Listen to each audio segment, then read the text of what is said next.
রংপুরের ধাপেরহাট এলাকায় বসুর পুকুর পাড়ে শাওনের লাশ শনাক্ত করার পর কান্নায় ভেঙে পড়েন স্বজনরা। স্থানীয়রা জানান, সোমবার বেলা 12টার দিকে পুকুর পাড়ে এক যুবকের মরদেহ ভাসতে দেখে পুলিশে খবর দেন তারা। পরে ঘটনাস্থল থেকে মরদেহ উদ্ধার করে পুলিশ। তাদের দাবি, অটোরিকশা ছিনতাইয়ের পর হত্যা করে শাওনের মরদেহ হাত পা বেঁধে পুকুরে ফেলে যায় দুর্বৃত্তরা। বিকাল 4টার পর থেকে ও গাড়ি নিয়ে বের হয়েছে। বের হওয়ার পর আর বাসায় ফেরেনি।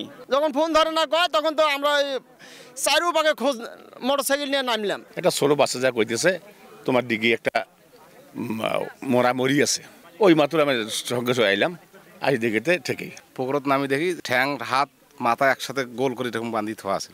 পুলিশ জানায়, এ বিষয়ে তদন্ত শুরু হয়েছে। জড়িতদের আটক করে আইনের আওতায় আনা হবে। অটো নেওয়ার জন্য মূলত এই হত্যাকাণ্ড। পরবর্তীতে আমরা আইনগত ব্যবস্থা বাদী এজাহার দিলে আমরা আইনগত ব্যবস্থা মামলা রুজু হবে, আইনগত ব্যবস্থা হবে। শাওন রংপুরের মিঠাপুকুর উপজেলার সটিবাড়ি এলাকার সাবুল ইসলামের ছেলে। বাবা অসুস্থ থাকায় সংসারের হাল ধরতে অটোরিকশা চালাতেন তিনি। আব্দুর রশিদ জীবন, সময় সংবাদ, রংপুর।